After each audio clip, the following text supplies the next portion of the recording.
Well, I'm about ready to go and do some chemotherapy or the radiation therapy. I'm going to try to run my camera during the process. So, as I'm sitting out here in my car, I just set up this Filmic Pro camera program, film program. So let's see if I can't just press the button when we get in there. It would be nice if I set the lighting and did a couple of things. We'll see what I can do. All right, but anyway, let's see if I can get us some footage today of my radiation. Part-time jobs, all I find. Hey, here we go. And I've been trying to, in editing these, I've been realizing there's a lot of noise. And I thought it was my neighbor's washing machine. And then I started realizing, hey, I think it's my refrigerator. Because it chugs and it makes a noise. And so anyway, I've been using noise reduction on a whole bunch of the videos. But when you use noise reduction, it kind of sucks some of the qualities out of my vocal, because it might take some of the low end and make it sound more like this, you know, it takes the noise out, but then my voice sounds like this. So then I have to go in and do all kinds of EQ and try to fatten it up without making the noise, of course, fattened up. And then anyway, so I've been wrestling with the noise, but the most important way to do it is really to just start off with something clean. Trying to make something dirty clean and then pretty is just not the right way to do it. So the machine's not running right now. I've been unplugging it the last couple of videos, but I'm gonna actually try to hurry before it starts up. Anyway, real quick. Hello there, Richard Del Connor, Kung Fu Cowboy here. Also Buddha Jen Shenlong, Kung Fu Master. And anyway, in terms of the radiation, I'm in pain. I'm suffering. I need that. In fact, I just went online and ordered all kinds of, it's hard for me to sit still now. My butt hurts and itches. Actually, the itch is even more than the pain. If you can imagine a itch that's so strong that it's like hurts. Well, imagine mosquito bites. When you rub mosquito bites and they just flare up, well, I'm at that flare up all the time. And then I touch myself or I sit down for a second, it feels good, and then all of a sudden it comes back, and it comes back louder, you know, and every time I try to deal with it, it gets louder. So I keep putting lidocaine down there and have to wait a half an hour. But right now, sitting in this chair is not the greatest thing for me. So, let's hurry up. Oh, and then I've also got, from the radiation, I got a sunburn in my pubics. So I thought it was jock itch, but it's not. I got a sunburn in my pubics. So it's not just on my butt, it's on the front too. I'm getting burned all the way around that whole area. In fact, I thought it was my imagination, or maybe it was something I was eating or drinking or something, you know, like spicy food, which I don't eat. But I've actually noticed some irritation when I urinate. So sunburn inside and out there, I don't know. I'll keep you posted. I'm just... Anyway, let's see. In terms of the chemo, I almost felt guilty that I didn't have any symptoms. I wasn't having any all that stuff that people say. You know, you shrivel up and turn into a, you know, some sort of a starvation survivor. So I thought it was kind of like unfair that I was feeling so good, but I think I'm starting to feel the symptoms. And when I like even right now, I can feel my hands. They kind of feel like they're irritated, like maybe I hit them on something, and then that after feeling, it's not real pain, but they feel kind of swollen and like I just hurt them a minute ago. That aftermath of the pain. That's what they kind of feel like. And when I grab things, then they kind of hurt, you know, and it's not a joint pain, it's a muscle pain. So it's not like arthritis or something. It's totally different. It's like every part of my hand hurts, the whole thing. It's like I said, I slapped it on something and hurt it. And now the whole palm hurts. So anyway, but my feet, oh man, 2 days ago it was like off the charts pain. I couldn't walk. I mean, on my barefoot on my floor. So then I haven't gone barefoot in the last couple of days. I actually went barefoot on purpose for about an hour or two, just hurting, thinking that maybe I'm massaging the fluid out. And I've been wearing shoes and socks ever since. And last night I walked 1 mile. I did a 1 mile walk on my Nordic track. And oh, by the way, I should maybe put links to that, because that Nordic track is part of my routine, because I'm not doing as much Kung Fu. And so I'm thinking, and I haven't done much Nordic track either, so I'm hoping that's going to get the fluid off the bottom of my foot. And if you buy one of those Nordic tracks, I give you a link. I think I actually get a small commission. So check the link out. I'll have to go back to my videos and put that Nordic track link in there, because I'm trying to work as what they call I sell products, but it turns out I can also sell other people's products too. But anyway, let's see, where were we? And I'll tell you how that works. I'll tell you the Nordic track helps the fluid on the feet, because it's like plantar fasciitis times 10. When the plantar fasciitis, my foot felt numb because there was fluid there, so it felt numb. You know, like you'd put numbing things. You know, like numb, like you numbed it with Novocaine or something like that. So my foot felt kind of numb. It wasn't really a pain. It was very discomforting to realize in my heel there was kind of a cushion, and it was, just not even hardly a discomfort. It was the numbness that was not annoying. So anyway, this is like more fluid, but no numbness, total pain. There was no numbness whatsoever. It was pain, like walking on hot coals. So anyway, that's what my feet are like. So anyway, I'm just saying, I think the chemotherapy is finally kicking in. All right, and let's see, where were we? My overall health, I'm going to bed early. I was going to bed at like 2 in the morning and trying to, I was like getting 6 hours sleep for some time now this year. I wasn't getting my 8 hours sleep like I have been for the last 60 years. And I just have been only getting like 5-6 hours sleep, mostly because I had something to do in the morning. Otherwise, maybe I could have made it up, but I got my cat, and I try to be on a routine, and I'm the kind of person, I've always kind of resented people who sleep in till 10 or 11 o'clock, I think. Unless you're up working till 3 or 4 in the morning, that's just lazy. But anyway, so I don't, that lifestyle doesn't appeal to me, unless I am working. And like if I'm doing concerts, I'm paying like 1 or 2 in the morning and getting home. Have to unload up your equipment, go to the storage place and unload all your equipment, and then maybe go out and get something to eat with the guys, and then you finally come home, and then you gotta take a shower because you're all sweaty, and then you get in bed. It's like sunrise. But that's what rock and roll is, but it's totally worth it. I've never ever complained about that. In fact, even when I was working construction, when I was a union carpenter, what I would do is I would go to the sound check at 5, anywhere between 5 and 7 o'clock. They'd schedule in a sound check, and you'd go in and set up, and they'd know what the mics were, and they get their levels. That makes it real easy later when you go to set up on the stage. They know which mics go where, and they draw a little diagram, and they know what volumes, and boom, they can just dial everything in and start your first song, and you're good to go. So you always do those sound checks, and bands that don't do those sound checks are just really, that's lazy. That's really bad. So anyway, we always did our sound checks. I don't think we ever missed a sound check in like 12 years that I was performing in Los Angeles, 12, 13 years. Anyway, I don't think we ever missed a sound check. Because I know sometimes it was just me, and in fact, one time at Madame Wong's, when was this time? This was during the Coyote Graveyard. This was during the Coyote Graveyard period. And the guitarist and the keyboard player couldn't make it. So it was just the drummer and me, and I'm the lead vocalist. And we did the sound check, and these band came up and said, "You guys are amazing. I never thought you could be just a 2-person band, but you guys were just amazing." I only thought of that a couple of times since then. It made me realize that, man, maybe that's what we should have done. We should have just been a 2-man band. I would have stood out more because I had half-rate guitar players. Even that Newfie guitar player, I liked him. The guy was a Telecaster. I mean, we got along and he could play. And he was, I settled for too little, I think, maybe. But he was adequate. And because he was from Newfoundland, I felt an extra pull to hold him on. But his wife didn't like it because we weren't making any money. So she pulled him out because we weren't making any money. And the same with this bass player. I had this really good-looking bass player who looked like Brad Orr of the Cars. And he was more of that new age person. It would look like giving any Brad Orr in my band. But once again, his wife didn't think we were making much money, and so she pulled him out. So I lost a couple of key players there just because of their wives, But that's why you should either be a musician or a husband. You're trying to be a husband and a musician. Being the husband's going to compromise your musician, because I think that would have been an amazing band. And I can tell you stories about that band because I ended up being the keyboard player. He went on to the Eagles. He's still with the Eagles, Mike Thompson. The bass player that came into that band, what's his name? Anyway, he's the bass player for Chicago ever since then, since the 80s. He went from my band to Chicago. And what happened to the drummer? I don't know what the drummer, I have no idea. I can't even remember his name. He may be super, super famous. But I don't remember his name. And then, what was it? Manny De La Vega. He went on and he did all kinds of session work, I hear, movies and stuff like that. But, and the guitarist, I had several. The one guitarist, who you'll see in some videos with maybe a little hat on, he went to the Red Hot Chili Peppers, and he was the guitarist for the first Red Hot Chili Peppers, because we used to perform on stage with the Red Hot Chili Peppers, and the Red Hot Chili Peppers stole my guitar player.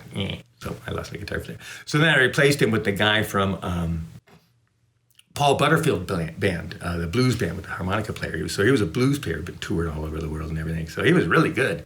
In fact, I got some good lessons from him because I said, help me be a better guitar player. Well, actually, he wasn't a good teacher. What he said was he said, go get the, We told me to get a record, and he said practice that, and I did. I'll tell you what that record is sometime if you ask me. But yeah, and that record took me up that notch I was looking for. Okay, so anyway, where was I? I forget. I got a little list on the wall over there. I can see with my glasses on barely. Hey, look, I'm wearing the wrong glasses. I usually wear those, my cool Jim Morrison glasses. Yesterday and today. Well, anyway, I'm feeling sick. I always start to say I'm feeling tired. I told you I'm going to bed like before midnight. I'm just like, I can't really get much done. So I am starting to get. I have to acknowledge the fact that I just accept I'm tired because I usually earn it. But I think I'm pre-tired. I'm getting tired too early, pooping out a little too early. So I'm not getting much done late at night right now. It's cut me off. So I think the chemo's finally wearing on me. And I think I mentioned on my blood test, I've got like 2 check marks. In fact, I just went in for my new blood test, and so next week we're going to see how my white blood cell count is and that other thing too. So, and maybe I'll tell you exactly what they are. I'll write it down. Let's see. So today, what am I doing? Today I'm working on my record release for the Scorpion Resurrection album. I've got to get that record done. The album I've been working on for years, and it's almost done. Well, basically what it is all the drums. There it is. My refrigerator just started up. I didn't unplug it. All right, sorry about that. Got totally distracted here. But anyway, what's happening on the album. And some of the guitar tracks, which I recorded in my guitar in a friend of mine's apartment. He was moving out of his apartment, so I took my Marshall and I put it in one end of his living room and microphone at the other, and one close to the amplifier, and then I recorded this like cool, close and loud, and played I actually turned it up to 11. I did it, cranked it all the way up. Did some cool solos. It sounds so cool. I was having a great time. So I'm in the middle of the living room. I'm right between those two. I'm in the middle, just playing as loud as I can. Sorry, I'm an old rocker. That's just really fun. When you feel the music. See, that's what people don't understand. People feel this music, but they mostly feel rap. They feel these low frequencies. And low frequencies are an irritant. The Russians pioneered this ELF, extreme low frequency stuff, back in the 40s and 50s, I think, found that it really upsets people and makes them unhealthy. And so rap music is probably legally, technically, scientifically unhealthy, because of the extreme low frequencies. So I've always thought, what am I doing with my bass playing? So when I play my plush, and I play my amp, and I got these big 15-inch speakers and a folded horn cabinet that really projects the bass out, I need 20 feet of space for you to actually hear one note of my bass. I'm a studio engineer, so I used to build recording studios. So of course, I've used my amp in all kinds of studios, so we've mapped it out and measured it and everything. But anyway, I need 20 feet, 18 I think actually, but we'll say 20 feet, to actually get the complete sound of my bass. Anything less than that, and you're not hearing my bass. The notes can't fit in the room. They're too big to fit in the room. So you see, those extreme low frequencies, are really, I'm generating them, but I've got to have the space. So what's the difference between my low frequencies and the rap low frequencies? Well, one of them is in the attack. See, when I play my bass, even with a pick, conk, conk, it's kind of an aggressive thing, but it's kind of like an electric guitar going conk, conk, conk. It kind of moves you forward. Now, when the people use this extreme ELF and they put a boost on it, I got this going, and I got my air conditioner going. I'm so sorry, guys. I don't know if I want to take the time to edit this out, because I got so many things to do today. I'm going to probably do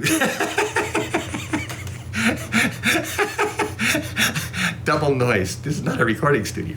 Anyway, I got to finish that record. That's what I got to do. Anyway, I got a lot of work to do, but I'm recording bongos on this album. I think I told you that already. So I'm having fun and realizing that, like any chops, you got to work on them. And I've been looking at my technique and going back and looking for some videos of those old 60s pool parties and watching the bongo players.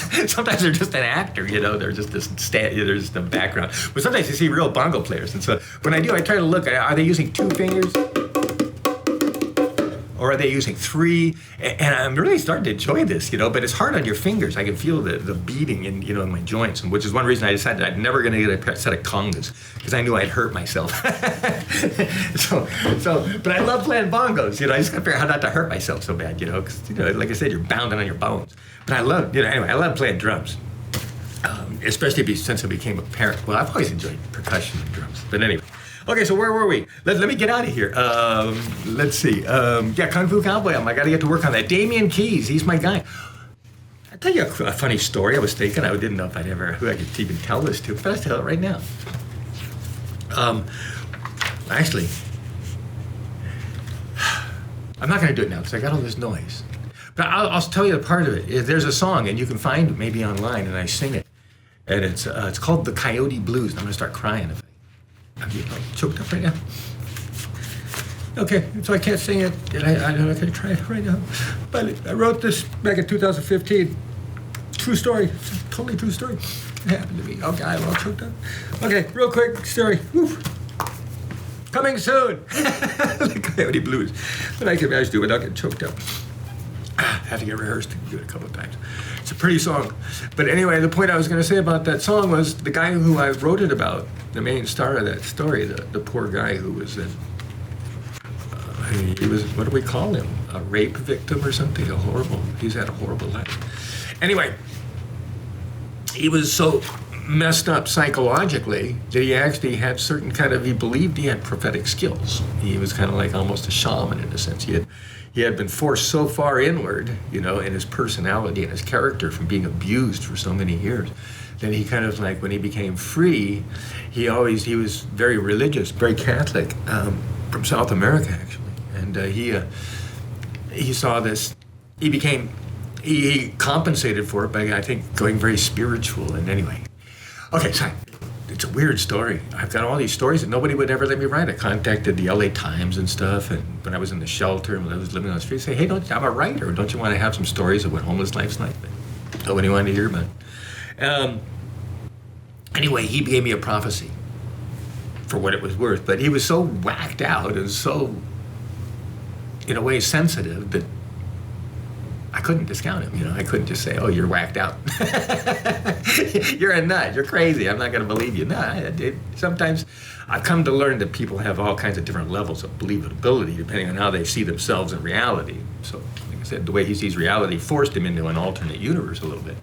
So anyway, he prophesized a couple of things about me. And one of them I'm having trouble remembering exactly. It's been haunting me now to remember that. I'm sure I wrote it down somewhere, probably. But the one thing he told me, which has always been kind of annoying, but I've always kind of kept on it, just to satisfy the requirements, just minor things to genuflect when you go into the church, stuff like that. I'm respectful. And so as a result, anyway, okay, let me give the one, and I'll get out of here. The one thing he prophesied is he said I needed an eagle. He said I needed an eagle, and he kind of like made it seem like this eagle. I mean, I don't know, I got this image of this eagle. He says you need to always have an eagle with you, an emblem, a necklace, a feather, And so I thought, well, okay, thanks, I'm a Lakota Sioux shaman, so I'm slightly sensitive to these possibilities. And so anyway, he said that. And so anyway, the point is, let me get out of here. I'm watching my videos this morning. Damian Keyes comes on, and he's making extra effort to show his necklace, which is this cool flying eagle. I mean, he's working it, he's not just buttoning up his shirt. I used to, my necklace was always there, but I didn't really ever try to promote it or, actually, it's not entirely true. When I wore t-shirts, I always preferred the V-neck because then it couldn't hang in or out when it's a regular shirt. It's just kind of like there.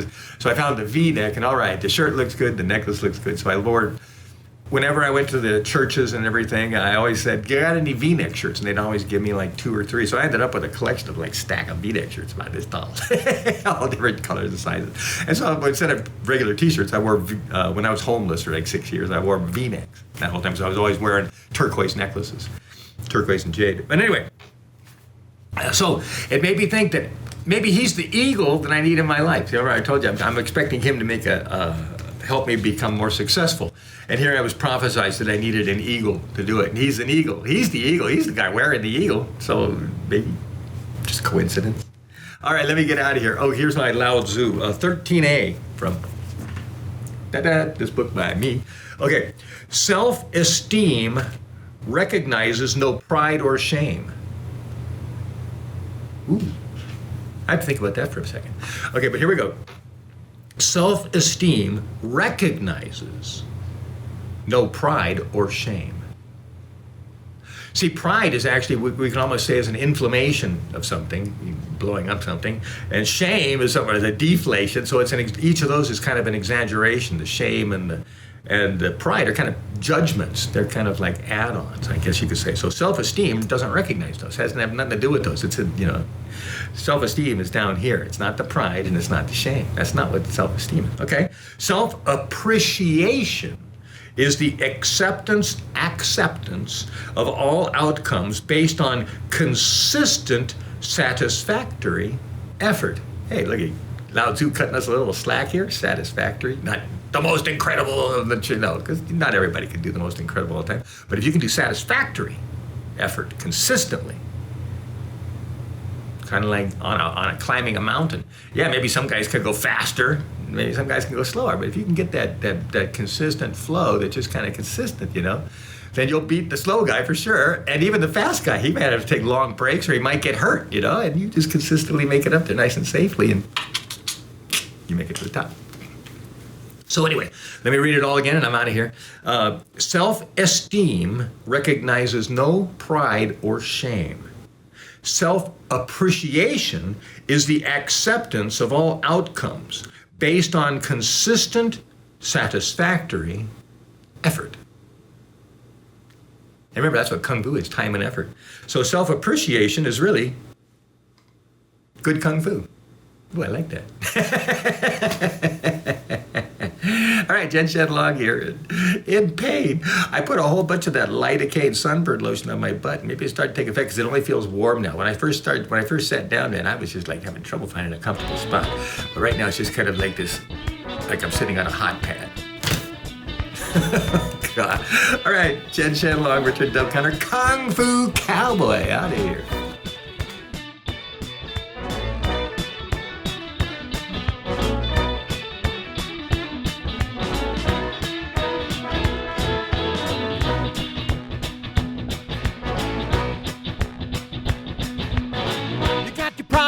I got mine. You got $1, I got a dime. You got a family, I wish I had mine. You got a home, I'm committing a crime. I'm sleeping on the street, in my car in the cold and heat.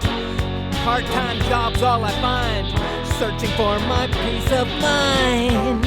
Sleeping with the stars. We're not homeless, we have cars.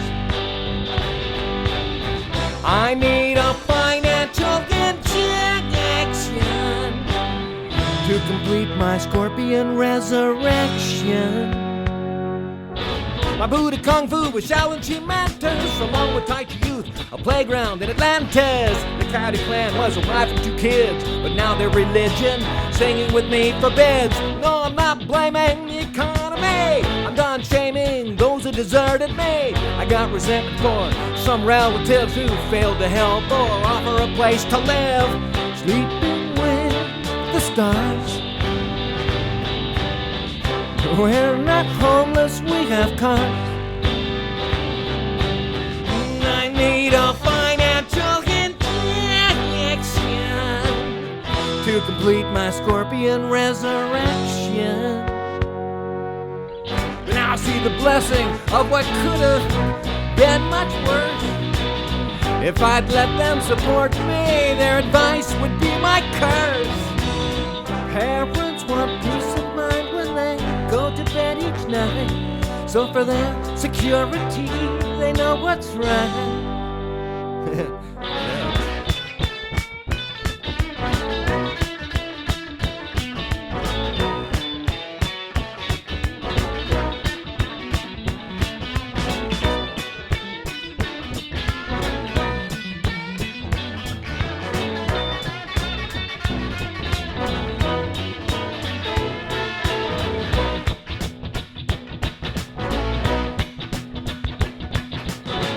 As I look back on the choices made, my parents only see how much I've paid. I haven't lived my life for money. I've been singing songs and writing poetry. I'm a man of multiple identities. I don't think you ever see all of me.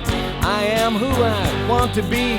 Can you say the same? Are you really free? Sleeping with the stars. we have caught. I need a financial connection to complete my scorpion resurrection.